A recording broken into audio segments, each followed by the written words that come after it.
mais uma vez juntos aqui para termos uma conversa, né? Visto que durante as nossas visitas muitas vezes nós não conseguimos sentar e ter uma conversa mais demorada com os nossos cuidadores.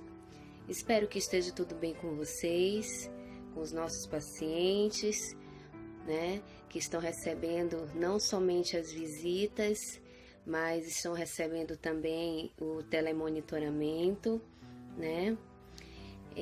A nossa conversa de hoje, ela na verdade, ela é uma conversa que qualquer um de nós da equipe do Melhor em Casa pode vir a ter com vocês.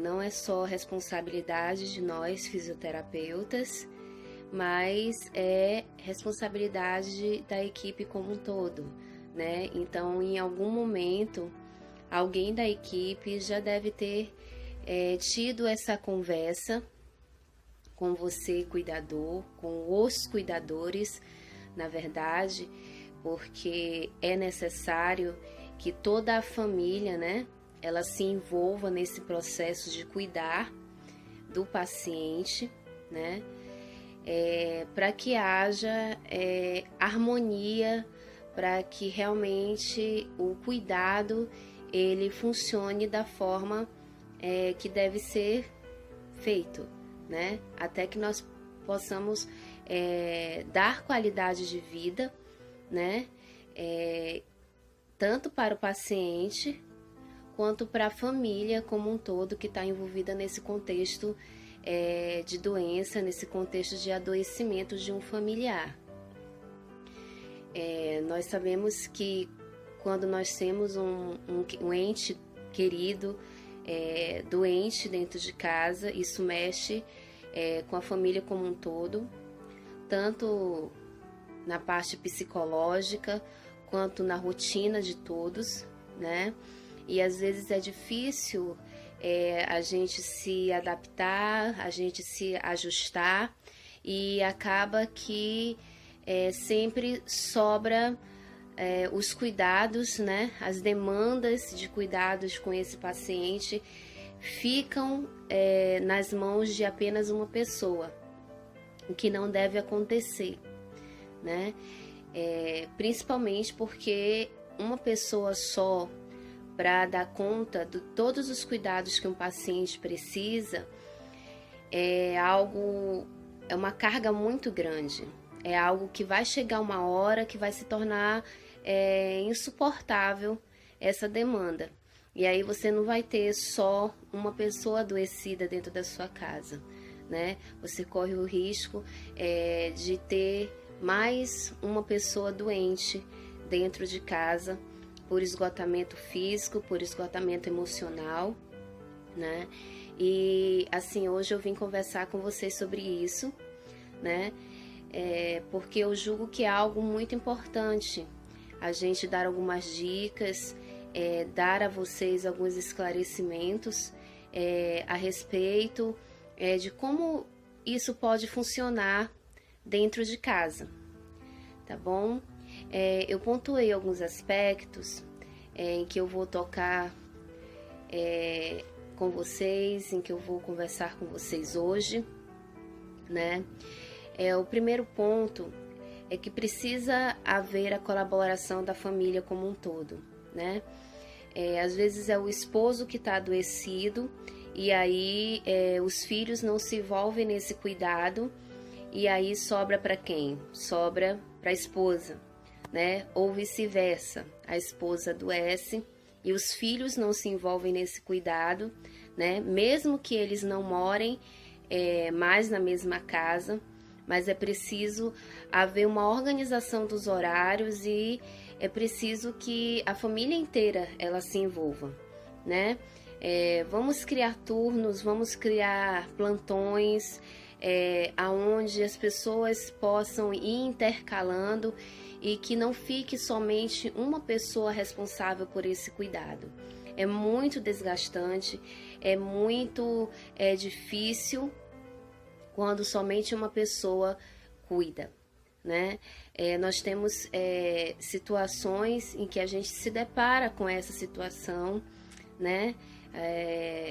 De onde somente um cuidador fica responsável, e nós sabemos que tem outras pessoas na família que poderiam se envolver, né? Mas às vezes é um vô, né, que fica só a filha responsável, os netos não se envolvem com o cuidado, os netos não querem saber de estar ali presente, de ter o conhecimento das medicações, de ter o conhecimento dos horários de alimentação. Então, assim, a minha preocupação e o meu apelo nesse momento, inclusive eu autorizo a todas as famílias que vão receber esse vídeo a repassarem para a família como um todo, né? Esse vídeo ele vai direcionado para a família como um todo. Então eu autorizo vocês divulgarem, vocês compartilharem nos grupos de família. Muitas famílias têm, né? Grupos da família. Então divulguem para que isso fique bem claro, né? O envolvimento é de todos, a responsabilidade é de todos, independente de quem foi esta pessoa antes de adoecer, né? A gente sabe que tem muitos conflitos familiares, questões emocionais que às vezes envolvem você se disponibilizar no cuidado ou não desta pessoa doente, né? Mas nós devemos nos sensibilizar, ter compaixão do próximo, e devemos também saber que um dia pode ser um de nós precisando, né? Então, faça sua parte, né? Colabore, se disponibilize na medida do que você consegue, na medida do que você se ver capaz e é possível para você se disponibilizar, tá bom? Então, visto que é criada uma rotina de cuidados, né? Uma ideia também que no local onde esteja esse paciente se deixem cartazes com os horários das medicações, né, que precisam ser dadas nos horários certos, os horários das alimentações, os ajustes de alimentação, né? É importante que se deixe também as dosagens de medicação que precisam ser dadas, né? Os medicamentos, eles devem sempre estar perto do leito do paciente. Luvas, máscaras, toucas, fraldas, álcool em gel, todo o material de higiene do paciente deve estar sempre perto, né, ali nas proximidades do leito, né? As sondas de aspiração, o aspirador, né? Tudo isso para facilitar os cuidados, tá bom? Porque evita você ter um gasto energético muito grande de estar se deslocando para pegar esses materiais, né, para estar fazendo os cuidados com o seu paciente. Outro detalhe também que eu queria conversar com vocês é com relação a criar uma rotina, né? Criando-se uma rotina, fica muito mais fácil, né?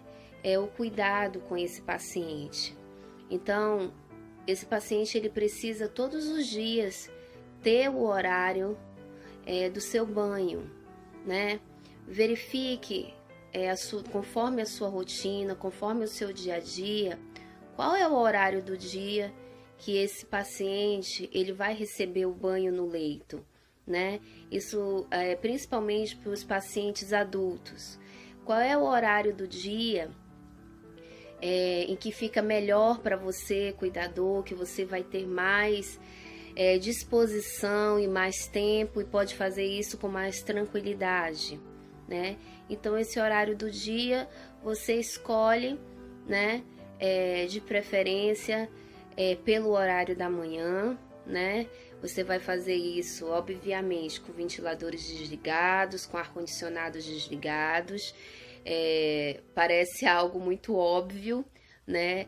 Mas é importante que eu reforce isso, né? Às vezes você tá com a cabeça muito cheia e aí você acaba esquecendo desse pequeno detalhe, né? Abra as janelas do quarto para que nesse momento do banho, se tiver uma fonte de luz, uma fonte por onde entre o sol, é muito bom que você coloque esse paciente no momento do banho, esse leito próximo dessa janela onde ele pode receber até um banho de sol, tá bom? A gente sabe que paciente adulto pesa muito e aí esse é o momento que você pode colocar ele para estar tomando um banho de sol, tá bom? Enquanto você faz ali o banho no leito dele. Se você precisa, tá com alguma dificuldade de como dar esse banho, converse com as nossas enfermeiras, converse com as nossas técnicas, né? Elas são preparadas para isso, para orientar você como dar esse banho, tá bom? De repente, até você pode solicitar que um dia a equipe vá só para demonstrar para você como esse banho deve ser realizado. A maioria dos nossos pacientes, eles geralmente saem do hospital com esse treinamento, né? Mas alguns, eles não sabem e eles vão se adaptando da forma que conseguem e às vezes se adaptam de uma forma muito mais difícil de fazer esse banho. Então, conversem com as nossas enfermeiras do Melhor em Casa, conversem com as nossas técnicas e elas vão se prontificar com certeza para estar orientando você como fazer esse banho de forma mais rápida, eficiente, mais prática e que demande menos esforço físico da sua parte nesse momento, tá bom? A gente precisa também conversar sobre essa questão do que deve haver nesse quarto deste paciente, né? O que eu tenho visto em algumas casas, quando eu faço algumas visitas, né? Isso vai tanto para os pacientes pediátricos, né? Os pediátricos principalmente, os pacientes adultos também. É uma quantidade muito grande de coisas dentro do quarto, gente. Quanto mais coisas você coloca dentro desse quarto, coisas que eu digo, objetos de decoração, ursinhos de pelúcia, brinquedos, né, cortinas em excesso, tapetes em excesso, muitas coisas em cima de móveis, muitas coisas espalhadas. Vamos tentar usar aquela máxima de que menos é mais, tá? Então esse quarto desse paciente, ele precisa ser o mais clean possível, né? Eu sei que é legal você ter um quarto de criança todo cheio de enfeite, com todos os brinquedos à mostra. Eu sei que é legal você ter um quarto com coisas de porcelana para enfeitar, mas quando a gente tem um paciente que demanda cuidados com a higiene, o quarto ele precisa ser o mais simples e mais clean possível, tá bom? Então, assim, nós já demos essa orientação uma vez na casa do paciente. Eu fiquei muito feliz e muito grata, porque assim, na nossa outra visita, eles tinham limpado tudo, retirado tudo. A mãe aceitou muito bem a nossa orientação e na nossa outra visita, o quarto da criança estava somente com o suficiente para os cuidados da criança. É lógico, você não vai retirar no quarto de uma criança, retirar aquilo que é estímulo visual para ela, mas deixar o menos possível, principalmente porque junta fungos, junta ácaros, são bactérias, né? Vai demandar um tempo maior de você para você limpar esse ambiente, né? Então, menos é mais, tá bom? Então, mantenha apenas o necessário para os cuidados desse paciente dentro do quarto. Não acumule. Não deixe um guarda-roupa com um monte de coisa em cima deste guarda-roupa, né? Tem o guarda-roupa e às vezes não tem só o guarda-roupa. Em cima do guarda-roupa tem uma série de coisas lá em cima. Isso aí é muito ruim para o seu paciente. Tá juntando bactéria, tá juntando fungo, tá juntando ácaro lá dentro, tá bom? Então, assim, a higiene do quarto deve ser feito todos os dias, deve ser varrido, deve ser passado pano. Banho do paciente, gente, antes que eu esqueça de falar isso, são todos os dias, tá bom? É por isso que você precisa criar uma rotina de cuidados com esse paciente, e a troca de decúbito, ela deve também acontecer a cada 2 horas. Coloque também um cartaz dentro do seu quarto com os horários de troca de decúbito, para que a família inteira saiba os horários de troca de decúbito desse paciente.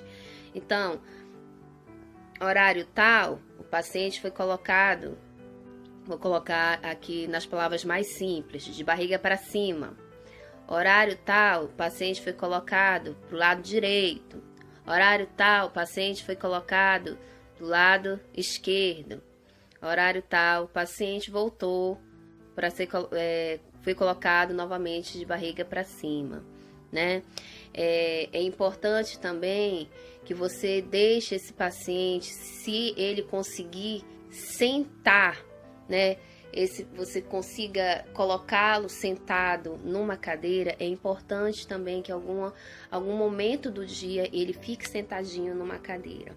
Se não, a sua cama, ela inclinar, incline esta cama para que ele fique também numa posição meio que sentadinho, com toda a segurança possível, tá bom? Se você tiver alguma dificuldade, quando receber a visita minha ou do seu fisioterapeuta, converse com ele sobre isso também, tá bom? Sobre os posicionamentos, sobre onde colocar os travesseiros, para que não gere escaras, ter muito cuidado com as partes ósseas, quando você desloca esse paciente, quando você troca de decúbito, observe muito bem, principalmente os idosos, aonde está a parte óssea, né? Cotovelo, aqui essa partezinha da mão, os ombros, partes ósseas que ficam encostando no leito. É por isso que a gente reforça muito a troca de decúbito, gente,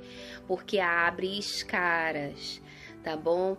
Usem o truquezinho da luva com água, né, que eu já orientei para muitos dos nossos pacientes. Eu tenho certeza que os nossos enfermeiros também já orientaram para muitos dos nossos pacientes. Encha a luvinha com água e coloque nessas proeminências ósseas para que elas não fiquem em contato direto com a cama durante essas 2 horas. Né? A hidratação do paciente após o banho é muito importante, né? Não economize, né, na hidratação do seu paciente, gente. Escara é muito ruim para o seu paciente. Escara é uma porta aberta para infecção, né? Então, cuide do seu paciente para que ele não abra escaras, tá bom? Essa minha conversa toda sobre organização, sobre colaboração da família, sobre você criar uma rotina, sobre a questão da limpeza do quarto, da organização do quarto, sobre você colocar na parede do seu quarto a rotina desse paciente, de alimentação, de remédios e tudo, essa preocupação toda que eu estou tendo neste vídeo, que vai ser enviado para vocês através de lista de transmissão, e eu autorizo o compartilhamento, né? Essa preocupação toda, gente, é com a saúde mental dos cuidadores, tá bom? A gente tem visto muito sofrimento dos nossos cuidadores, não só porque é muito difícil você ver um pai, uma mãe, um avô uma criança, um filho acamado, dependendo de cuidado de terceiros,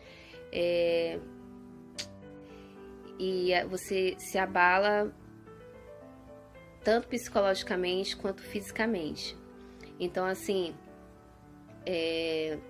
essas dicas que eu dei foi justamente para que a gente venha amenizar, né, esse impacto, né? Você tendo a colaboração da família, essa organização, né, de rotina, de plantões, de troca, de envolvimento de todos, para que você preserve a sua saúde mental.